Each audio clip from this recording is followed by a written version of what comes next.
Assalamualaikum warahmatullahi wabarakatuh.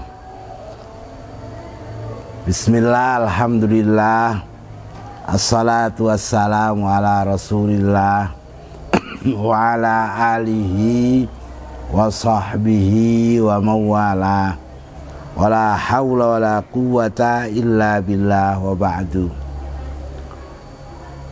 Para pemirsa Nahnu TV yang saya hormati, alhamdulillah kali ini bisa bersama saya untuk sedikit kita mengkaji ayat Al-Quran,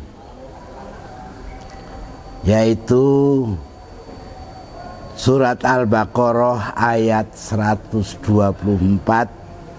Kalau saya bacakan, a'udzubillahi minasyaitonirrajim. Wa idzibtala Ibrahima rabbuhu bikalimatin fa'atammahun. Qala inni ja'iluka linnasi imama. Qala wa min dzurriyyati. Qala la yanalu ahdiz zalimin. Kalau saya artikan, dan ingatlah ketika Ibrahim diuji Tuhannya dengan beberapa kalimat, lalu Ibrahim menunaikannya dengan sempurna. Allah berfirman, sesungguhnya aku akan menjadikanmu imam bagi seluruh manusia. Ibrahim berkata, dan saya mohon juga dari keturunanku. Allah berfirman, janjiku ini tidak mengenai orang-orang yang zalim.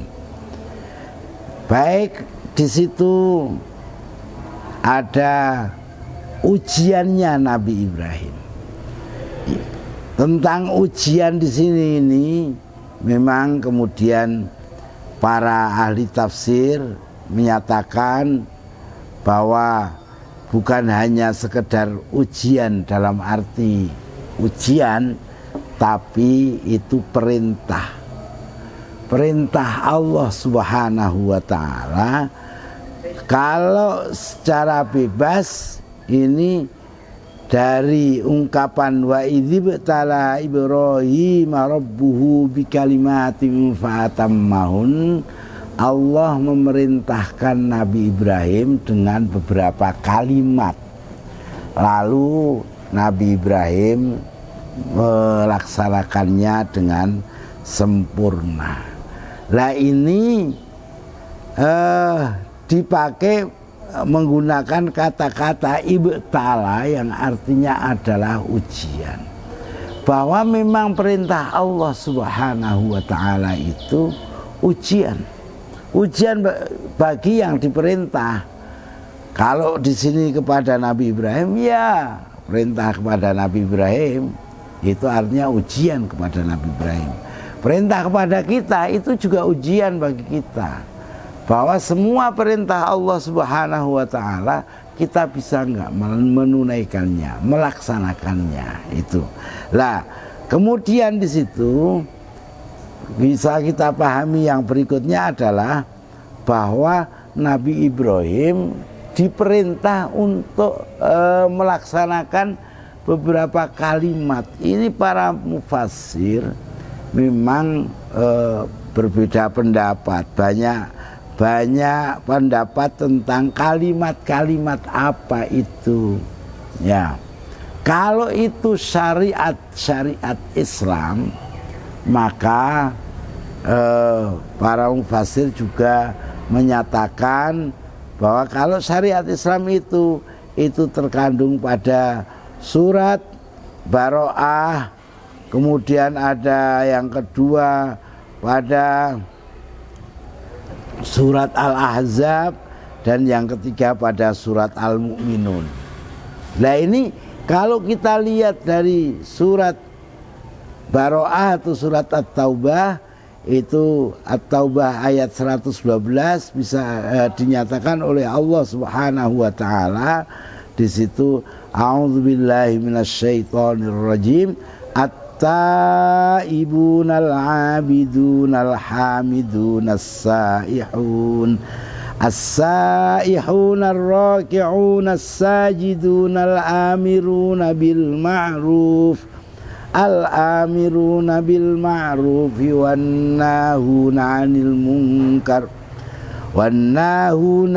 munkar wal hafizuna li hududillah wa basyiril mu'minin.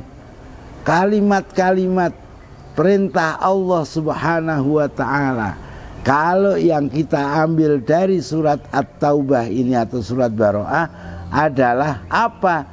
Diperintah untuk tobat, yaitu at-taibun, orang-orang yang tobat, al-abidun, orang yang beribadah, al-hamidun, orang-orang yang memuji pada Allah, as-saihuna, orang-orang yang bersiahah atau melakukan perjalanan panjang, ar-raki'una, orang-orang yang ruku', as-sajiduna, orang-orang yang sujud, al-amiruna bil ma'ruf, orang-orang yang amar ma'ruf, wan nahuna 'anil munkari, dan orang-orang yang mencegah kemungkaran, wal hafizuna li hududillah, dan orang-orang yang menjaga batasan-batasan dari Allah Subhanahu wa taala. Saudara-saudara kaum muslimin rahimakumullah, kalau kita baca semuanya kalimat-kalimat, kalau umpamanya ini tadi yang hanya syariat Islam dalam artian syariat yang juga diberikan kepada Nabi Ibrahim, itu ternyata banyak sekali. Banyak sekali. Surat At-Taubah aja ada 10. Sementara pada surat yang lain seperti tadi saya katakan ada surat Al-Ahzab juga 10. Surat Al-Mu'minun, wah ini juga ada 10. Tidak akan kita sampaikan semuanya.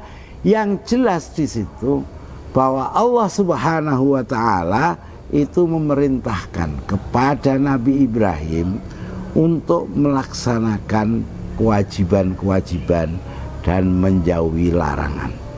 Melaksanakan kewajiban ini, kalau bisa kita lihat ternyata kewajiban-kewajiban yang diberikan, kalau kita baca dari ayat-ayat yang disebutkan, salah satunya saya baca tadi, itu ternyata ada yang hubungannya dengan Allah dan ada yang hubungannya dengan sesama manusia.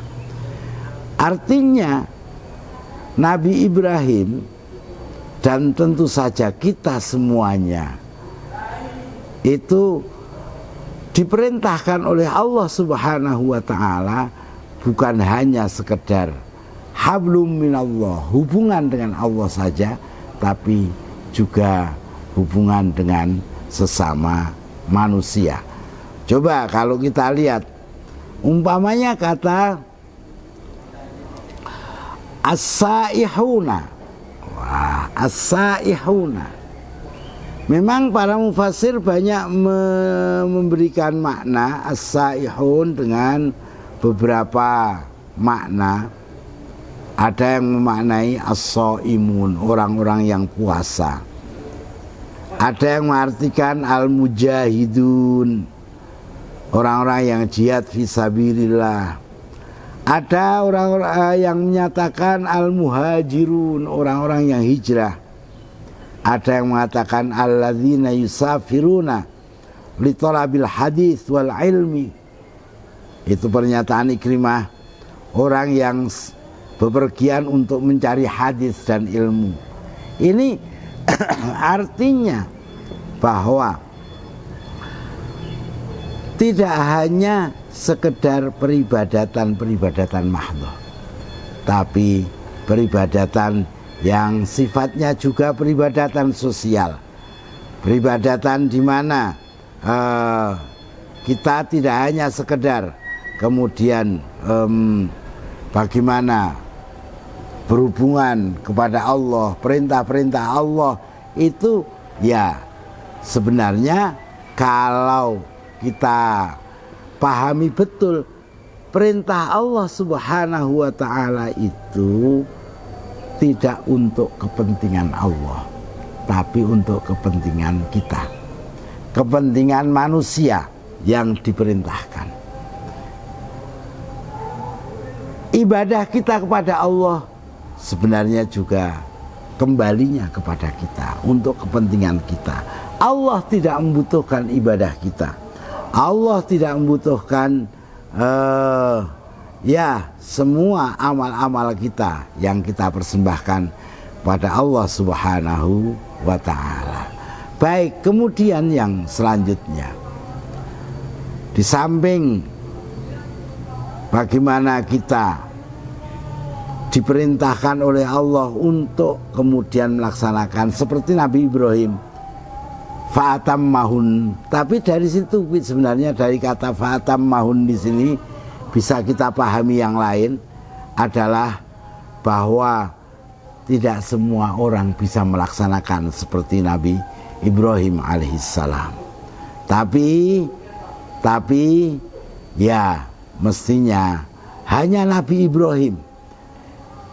Di sini diungkapkan fa'atammahun di sini, ini hanya Nabi Ibrahim yang bisa melaksanakan, kata para mufassir. Nah, ini kemudian pada ungkapan berikutnya Nabi Ibrahim kemudian diberi pangkat oleh Allah Subhanahu wa taala, qala inni ja'iluka linnasi imama. Aku menjadikanmu sebagai imam bagi manusia. Wah, ini kayaknya kita perlu tahu sebenarnya imam yang dimaksudkan apa. Kalau dari para mufassir memang banyak pendapat dari para mufassir. Imam di sini sebagaimana kita tahu dari umat Islam aja lah, bahwa Nabi Ibrahim itu bapaknya para nabi, bapaknya manusia, kan begitu ya, itu Nabi Ibrahim. Kemudian juga Nabi Ibrahim dinyatakan dalam satu riwayat bahwa Nabi Ibrahim itu adalah bapaknya dari anak-anak kecilnya manusia semuanya, yang nanti di akhirat semuanya ada pada tanggung jawabnya Nabi Ibrahim. Ada yang begitulah. Yang jelas di sini Allah memberi pangkat kepada Nabi Ibrahim. Yang paling penting adalah Nabi Ibrahim kemudian meminta pada Allah, ya Allah, mbok iya anak turunku juga dijadikan imam. Nah ini manusiawi sekali. Kemudian bagaimana bisa imamah itu juga ada pada keturunan, tapi Allah langsung memberikan jawaban, qala la yanalu ahdiz zalimin. Tidak akan ada orang zalim yang bisa memperoleh janjiku. Nah, ini bahwa Allah Subhanahu wa ta'ala menjadikan imam kepada Nabi Ibrahim itu bisa saja anak turunnya Nabi Ibrahim menjadi imam, tapi bisa saja anak turunnya Nabi Ibrahim tidak menjadi imam. Dan siapapun yang menjadi imam itu sudah atas kehendak dan perintah dari Allah Subhanahu wa ta'ala. Para pemirsa yang budiman, sekali lagi paling tidak ada dua hal yang perlu kita ambil pelajaran dari ayat ini, bahwa ya perintah Allah kepada manusia itu banyak sekali.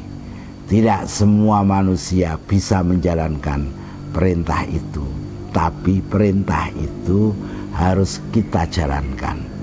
harus kita jalankan. Tapi seperti yang disampaikan oleh Kanjeng Nabi Muhammad SAW, bahwa kita untuk melaksanakan perintah itu semampu kita, ya, semampu kita. Ma amartukum bihi fa'tu minhu mastata'tum.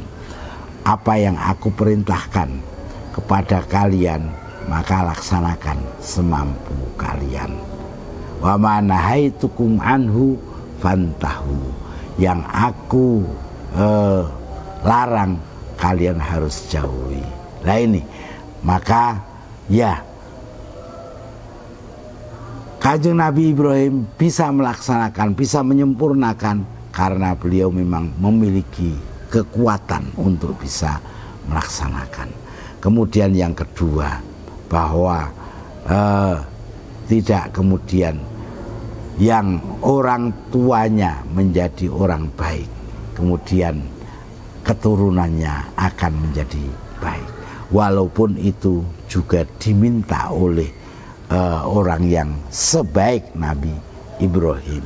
Cuma Allah Subhanahu wa ta'ala jawabannya tadi, la yanalu ahdiz zalimin, bukan kemudian anak turunmu tidak menjadi imam, tidak, anak turunmu bisa menjadi imam, tidak, tapi janjiku tidak akan diperoleh oleh orang-orang yang zalim.